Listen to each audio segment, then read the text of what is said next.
How to set up a Windows 10 laptop for the first time. Setting up a brand new laptop could be exhilarating and intimidating at the same time, but this guide should work for all Windows 10 laptops. Press the power button.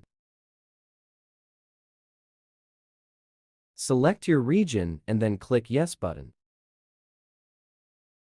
Select your keyboard layout and then click Yes button.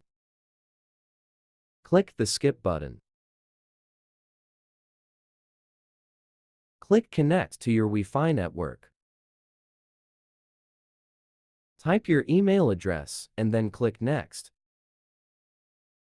Enter your email password and then click Next. Click Create PIN. Type in your PIN and click OK button. Choose your privacy settings and then click Accept. Check options to customize your device and then click Accept. Click Continue button to link your PC to your phone. Decide whether or not to back up your files to OneDrive. Decide if you want to join Xbox Game Pass. Click Accept to enable Cortana. Wait for the final setup.